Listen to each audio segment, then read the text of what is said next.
47. And I've titled this lesson, Mystery Babylon. So you can only imagine where we're going with this one.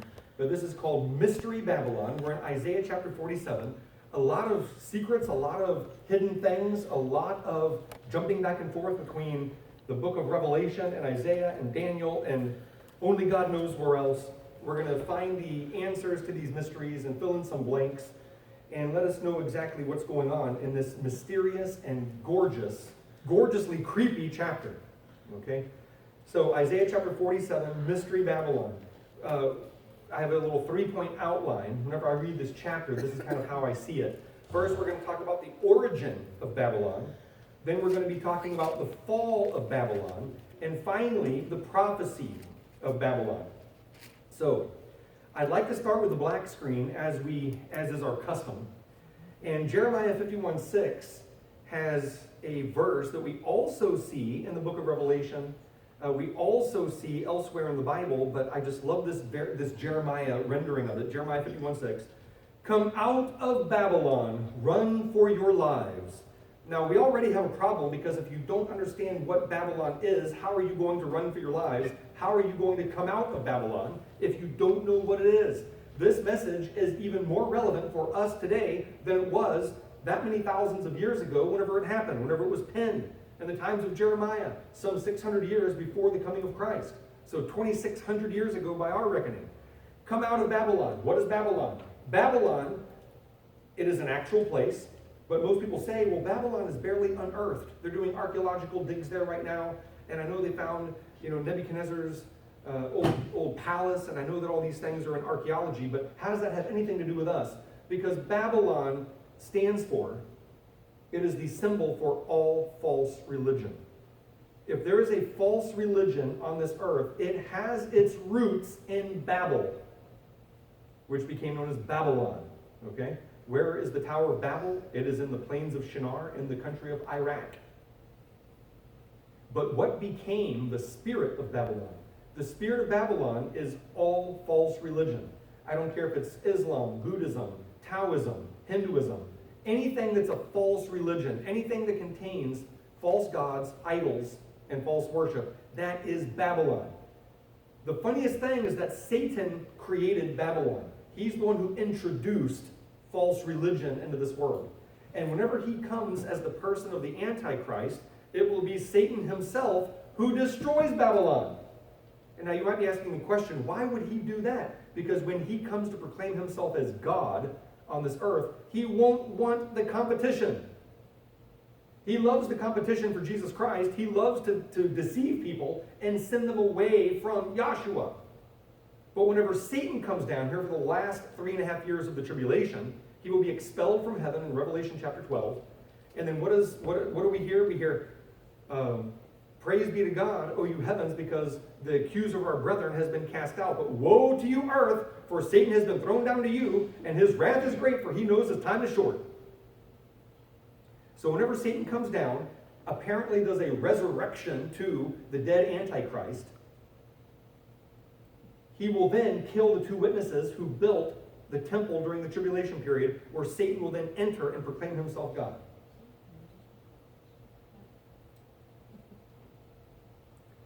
And when he does that, guess what Satan will not appreciate so much anymore? False religion. Because he will not like the competition, because the Hindus will still want to worship the Hindu gods. Islam will still want to worship the Islamic God. Taoism will still want to worship whatever it is they worship. Everyone will still have their quote-unquote God of choice. But the Antichrist will want everyone to worship him. He does not like competition. He wants to sit in the place of God and call himself God. Come out of Babylon. So what are we saying? If you're in a false religion, are there prayer beads or idols or a God whose name is not Yahweh Elohim involved in your quote-unquote religion? If there is, then you are part of a false religion. You are part of one of the deceptions of Satan. Hate to break it to you. As a matter of fact, I'm happy to break it to you. I'm very happy to break it to you. It's time for you to run for your life. It's time for you to get up and leave the false religion in which you are. Come out of Babylon. Run for your lives. Do not be cut off in her iniquity. Did you hear that? Do not be cut off in her iniquity.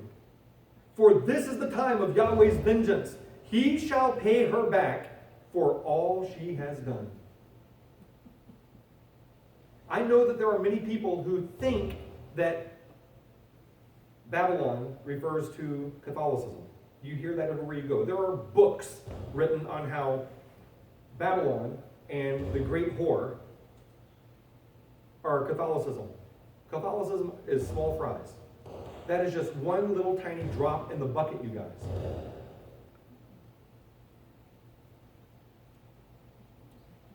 So I'd like to show you something that most people find somewhat interesting, and that is the division of Noah's sons. Noah had no more kids after the flood. The Bible tells us this. It says that the entire world was populated by Noah's 3 sons, not by Noah anymore. After the flood, Noah had no more kids. Now, he had 3 sons, Japheth, who most of us are sons of, okay? Most of us in this room are sons of Japheth. Japheth was the one who went north, and he is the father of the Europeans. Shem, who stayed in the Middle East, he's the father of the Middle Easterners, and he also went east, and he's the father of the Chinese. And then, of course, you have Ham, who went south, and he's the father of the Africans. If you're of African descent, I have 1%. I'm 1% African. I'm so proud of that. So I have 1% Ham, mostly Japheth, because I'm mainly English, Irish, German, but I do have 1% African. So that's pretty cool to me. Anyway, that's how the world was divided, and even anthropologists use Genesis chapters 10 and 11 to piece together the world's history. And what they always say is, they may not be believers, but they say it's incredible how accurate Genesis is. Some people find this interesting, so I'll go ahead and show it to you. The genealogical table of the descendants of Noah. So you have Japheth, who went north, Ham, who went south, Shem, who stayed in the Middle East and then went east. So you have Japheth, who is the father of the Indo-Europeans, the Greeks, the Germans, English, Russian, Spanish, European. Japheth is the father. Now, are there mixtures? By all means. Of course there are. In the world we live in, of course you have mixtures going on. But this is, the rule, not the exception. And then down south, you have the Africans, the Egyptians, the Ethiopians. Those are the sons of Ham that went south. So, with the ones who went east, Shem, of course, Jesus Christ comes from the lineage of Shem. You have the Jews, the Arabs, the Orientals, and the Middle Easterners. That's who you have.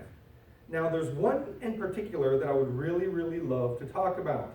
And if you look at Ham, who went south, let me turn to this camera over here. Whenever you look at Ham, you come to Cush, and then here's this guy named Nimrod. 3rd generation after Noah. So here's Noah, here's his son Ham. Ham has Cush, here's Nimrod. So 3rd generation after Noah, 4th if you count from Noah, but you have Ham, who's one of Noah's sons. He had Cush, and then Cush had Nimrod. So 3rd generation after the flood. Very recent. Let's learn a little bit about Nimrod. He was the first Antichrist, the Bible's going to tell us. And if you think you've never read that before, it's only because you've read the English version.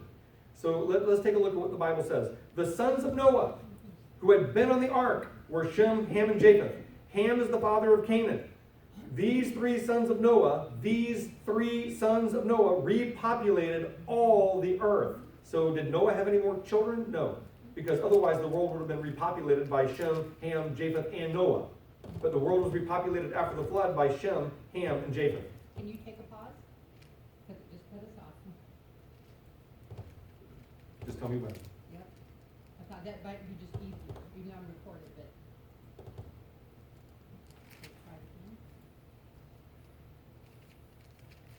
Okay, back up. Ham is the father of Canaan. These 3 sons of Noah repopulated all the earth. These are the genealogical records of the sons of Noah. Shem, Ham, and Japheth. Sons were born to them after the flood. The sons of Ham. Cush fathered Nimrod. That's what we've already seen. There's Nimrod. Now check this out. The English translation is it's somewhat ambiguous. It says, Nimrod, who became a mighty one on the earth. He was a mighty hunter against Yahweh. which is why it is said, even as Nimrod, the mighty hunter against Yahweh. The beginning of Nimrod's kingdom was Babel in the land of Shinar. So we already know he's a bad dude. But let's take a look at the words. First of all, we have Nimrod, which simply means rebellion. Look in your Hebraic dictionary. Look, even you can find this even in Strong's. Even Strong's got this one right. I can't say that about everything Strong's does. Remember, this was a non-Greek and Hebrew-speaking scholar who did the best he could. Remember that Strong's is a concordance. It is not to be used specifically or religiously as a dictionary. It is a concordance. It's to show you where these words appear in the Bible. That he did very well. Okay. Nimrod means rebellion. His very name is there for a certain reason. Now, whenever it says Nimrod, who became a mighty one on the earth, that word became, that is an interesting word. Look it up for yourself. It is chalal. Chalal means to begin to profane, defile, or pollute. That's what it means. Don't take my word for it. Look it up. Chalal means to begin to profane, defile, pollute. So because the translators try to translate one word for one word, because the word chalal is one word, they try to make it one word in the translation. But look it up for yourself. It means to begin to profane, defile, pollute. So Nimrod, whose rebellion, he became to profane, defile, and pollute.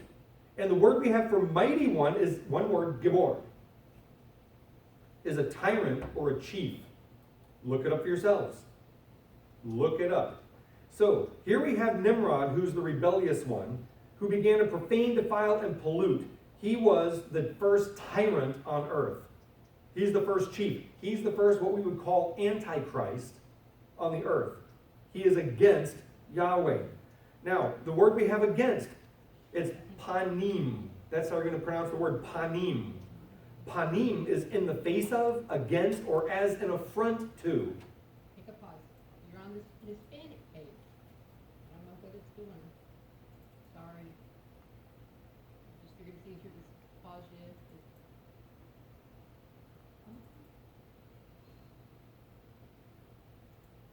Okay, hold on.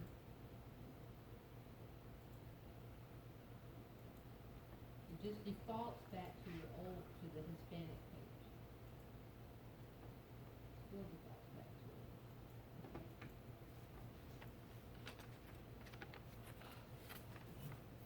Try it again. Okay, so we're back on it. So against, that word you pronounce it panim, and it means in the face of, against, or as an affront to.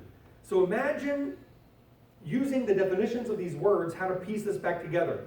So Cush fathered rebellion. Who began to profane, defile, and pollute. He became the tyrant, the chief one of the earth. He was a mighty hunter in the face of, against, as an affront to Yahweh. Everything he did was against Yahweh.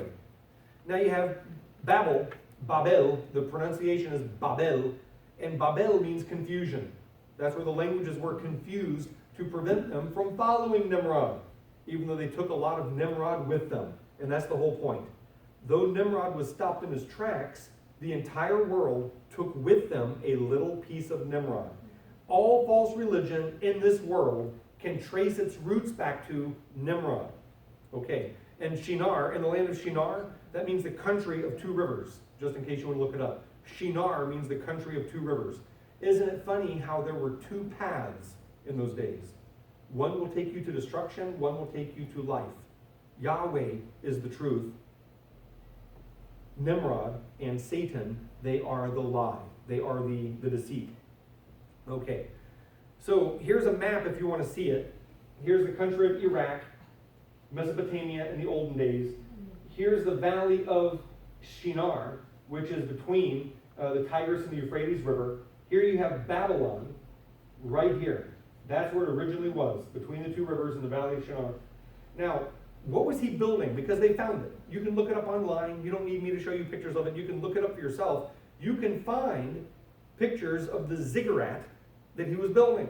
And they still build these things as he was building them. What they are, they're centers of pagan worship. They were meant to worship the heavenly bodies. Astrology. They were into pantheism, thinking that everything is God, even we're God. That's what they taught. These things are still worshipped today, by the way, you guys. Evolution, that there was nothing, there is no creator necessary, that everything exploded. Here we are, and everything is slowly but surely maturing into what we are now. So in other words, it breaks every law of thermodynamics. It breaks the law of dispersion. It breaks the conservation of angular momentum. Everything about the Big Bang and evolution breaks every law of science. Yet that's what they still believe. And occultism, of course. Who's behind all of this? Satan. Satan is behind every bit of this. Now, is there anything wrong with brick? No. Is there anything wrong with asphalt? No. But whenever you're using it because you don't want to use naturally occurring things, you want to use things that you yourself create, notice that they're getting away from doing things the way Yahweh does things. And there's nothing wrong with brick, there's nothing wrong with asphalt, but the reasons, the attitude that they had to use brick for stone and asphalt for mortar, they wanted to make a separation between them and God with as big a gulf as they could. Then they said, come, let us build ourselves a city and a tower whose top reaches into heaven. They don't want to wait for God. They don't want God's provision. They want to build a tower that reaches into heaven. And it's all to prevent another flood, and it's all to see themselves as being the most high. And it's to be closer to the things that they were adoring, whose top reaches into heaven. Let us make a name for ourselves. Not for God, not for Yahweh. They wanted to make a name for themselves. Let us make a name for ourselves to avoid being scattered across the face of the earth. What was God's directive? To be scattered across the face of the earth and to repopulate the world. That's what he wanted. That was his command. Nimrod was an affront to, he was against everything that Yahweh stands for. What should our spirit be? Seeing that this is the spirit of Antichrist. What should our spirit be? We wait for you, O Yahweh, in the way of your judgments. Our soul's desire is for your name and renown. Our job is to worship Yahweh and to make Yahweh famous on this earth. Our job is to preach his word so that everyone knows Yahweh, so that everyone trusts in Yahweh, and so that everyone sees how awesome Yahweh is. Our goal, our desire is for his name and his renown, not our own. This, by the way, right there in the valley of Shinar, right in the plains of Shinar, is the birth of idolatry, the birth of false religion, the birth of confusion. So this is where it came out from. Right there, that is Shinar, that is Babylon, that's the birthplace of all false religion. You can see from this map, everything that's a shade of blue, at least in name, they claim to be Christian. Now, whether it's a pagan form of Christian, whether it's a false Christianity, whether it's an idolatrous Christianity, take your pick and do your research. But these people claim, anything in blue are the parts of the world that claim to be followers of Jesus Christ. Whenever you look at any other color, you notice that they are not followers of Jesus Christ. Okay, you have Islam, Hinduism, Buddhism, Confucianism, Taoism, Judaism. Yes, even Judaism these days, once Jesus Christ came, Judaism became a false religion because pure Judaism will deny the Messiah. Okay, the origin of Babylon we just studied. Now we're going to go over the fall of Babylon. And for the fall of Babylon, I want to take you to Revelation 17, 1-5. So the angel says to John, "Come with me, and I will show you the judgment of the great whore that sits upon many waters." So already we have enigmas. We already have symbolism. And in the very first chapter of Revelation, it was made known to us that he codified this message so that John could understand it in his way and give it to us. And with the passing of time, the symbolism and the codes will become obvious as to what they are.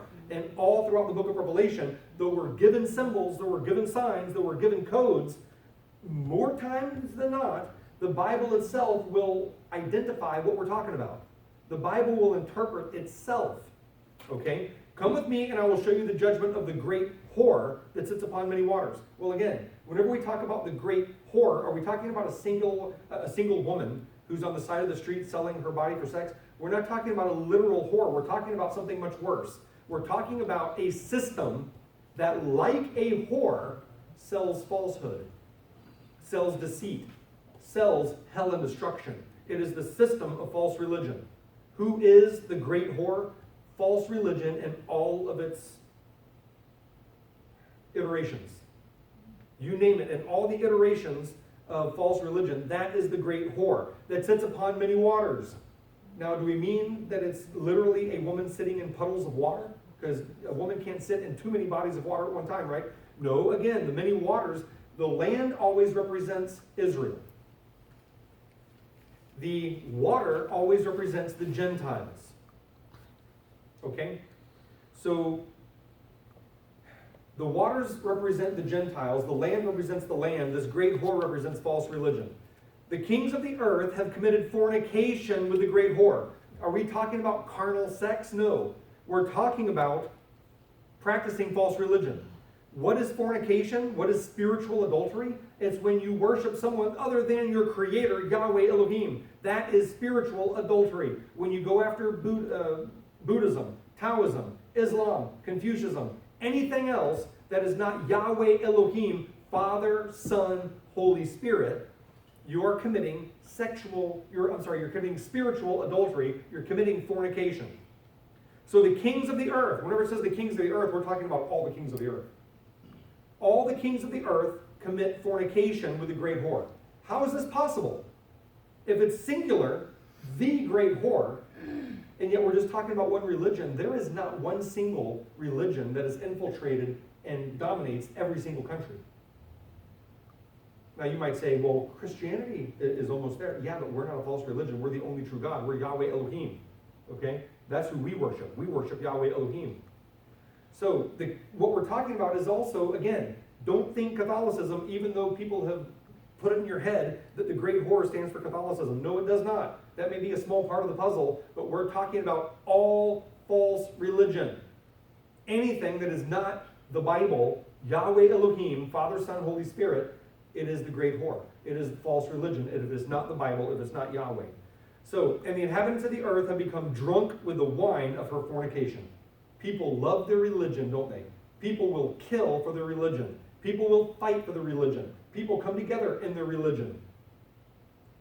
Now, notice at Revelation, later on, some 10 verses later, it will give you the interpretation, so you don't have to start making things up. Check it out. The waters you saw where the whore sits are peoples, multitudes, nations, languages. It's the entire Gentile world. The entire Gentile world is represented by the waters. Okay? And when we're talking this for the fornication, the word is porneia, where we get the word for pornography. It stands for any kind of sexual immorality. But in this case, we're talking about spiritual adultery. We're talking about idolatry. We're talking about false religion. That's what we're talking about. Now, what does the Bible say about spiritual adultery? About the spiritual aspect of all of this? Yahweh says, I am Yahweh your God who brought you out of the land of Egypt, out of the house of bondage. You shall have no other gods before me. By all means, if he's the one who rescued us from Egypt, if whenever Israel was in Egypt, whenever Israel was in perdition, slavery, captivity, whenever Israel was bound and chained and bereft of any salvation or freedom, we're all born that way. You guys, all of us are born into Egypt. All of us are born into condemnation and slavery. It's not until you are born again into Jesus Christ that the ropes are broken, the chains are broken. So he says, I am Yahweh, your God, who brought you out of the land of Egypt. I took you from condemnation to salvation, from captivity to freedom, out of the house of bondage. You shall have no other gods before me. Makes sense.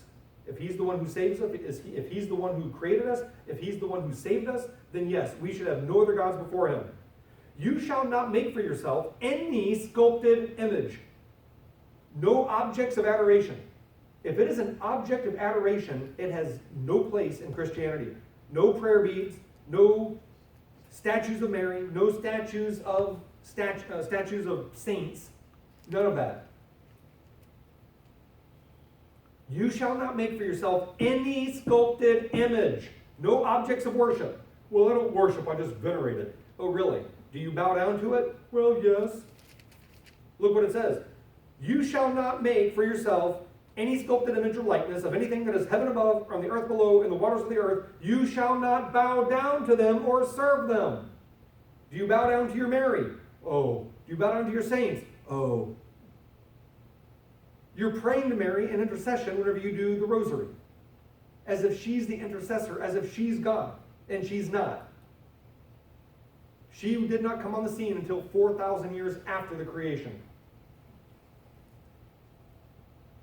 If you're practicing that kind of thing, why do I pick on the Catholics? Because the Bible says judgment will begin in the house of God. They've gone very, very astray into idolatry and false doctrine. And it is our job to broadcast it so that we can lead people out of error and into the truth of God. I love the book of Hosea, where Yahweh does the most amazing thing. Yahweh tells his prophet Hosea to go and marry a whore. Can you believe that? Yahweh says to his prophet, go, marry a whore.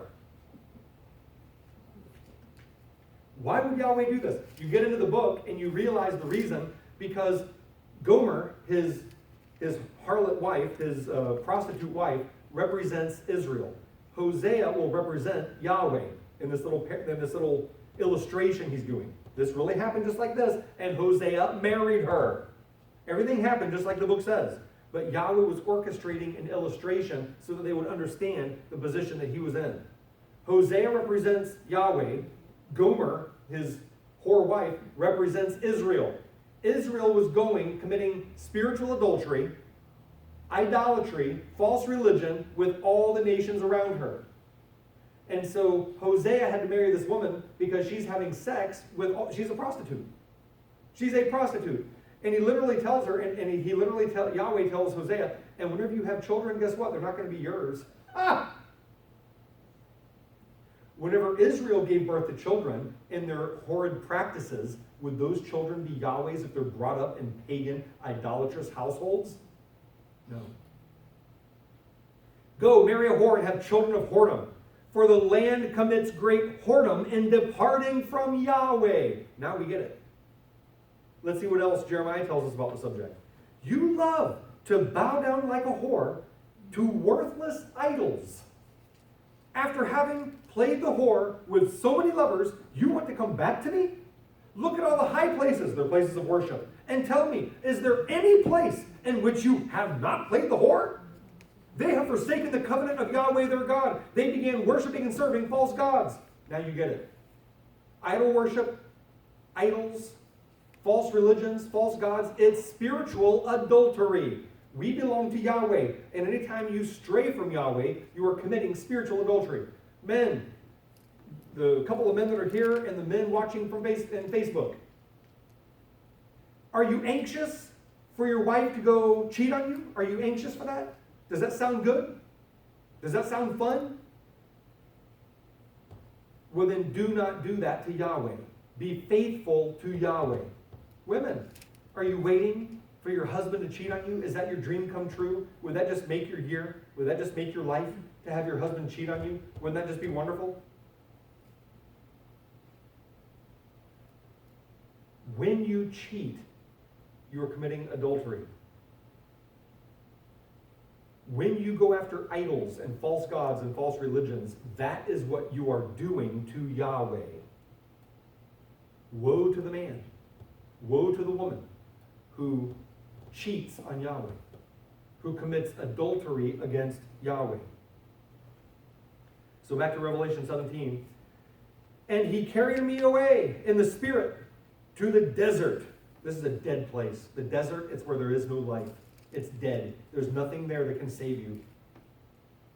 And he carried me away in the spirit to the desert, where I saw a woman sitting on a scarlet-colored beast. The woman rides the beast, right? Famous old book. The beast was full of blasphemous names and had 7 heads and 10 horns. Now, we can understand what these things are. There's no trouble, because it's going to tell us later on. I can let the cat out of the bag. Remember that up to this point, there have been 7 major world empires. You start with Assyria, then came Egypt, then you go to Babylon, then you have Media Persia, then you have the Greeks, then you have Rome during the time of Jesus, and soon to make a comeback is the new Rome from where the Antichrist will come out. So these are the days whenever Jesus comes back during, we're in the tribulation, then at the end of the tribulation, Jesus comes back. So 7 heads. That's what we're talking about. Yahweh sees them as beasts. The beast was full of blasphemous names and had 7 heads and 10 horns. Interesting. The 10 horns represent that there'll be a 10-nation coalition, a 10-nation conglomerate. And out of those 10 nations that come together to form this governing body once the church is raptured from the earth, out of those 10 will pop up an 11th. And that 11th one will subdue 3. And they'll all give him his power, they will all give him their power. That's the Antichrist. That's where the Antichrist comes from. That's a different story for a different day. The woman was arrayed in purple and scarlet and was all decked out in gold, precious stones, and pearls. In her hand was a golden cup full of abominations and the filthiness of her fornication. It almost reminds you of religion, doesn't it? The way she's dressed and the things that she has, the colors and the garments and the things, it almost reminds you of religion. The woman you saw is that great city that reigns over the kings of the earth. When it says the kings of the earth, it's all inclusive. There is one city, and it's a spiritual city, though it has a literal birth, the Tower of Babel. There is only one great city, it's a spiritual city these days, that reigns over the kings of the earth. It is Babylon. It is all false religion. It's everywhere. All the kings of the earth have given in to the whoredoms of Babel. And there was a name written on her forehead. And the name was Mystery, something that has not been fully disclosed yet. We see the beginnings in the Tower of Babel. We see Babylon as a real place, Iraq, Mesopotamia, the Chaldeans, Nebuchadnezzar, and all that in the Bible. The literal city, which really happened in real life, in history, the way the Bible says, but it stands for something much bigger. It's an orchestration set up by God so that we can understand what's coming. Mystery, Babylon the Great. Not just Babylon, Babylon the Great. It's the entire system of false worship. The entire system of false religion. The mother of prostitutes and abominations of the earth. Again, when we say this, we're speaking spiritually. The mother of prostitutes and abominations of the earth, all false religion, anything that takes you away from your legitimate relationship with Yahweh. And why the mother? Who gives birth? The mother. Where did you come from? Your mother. Why is Mystery Babylon the Great? Why is she the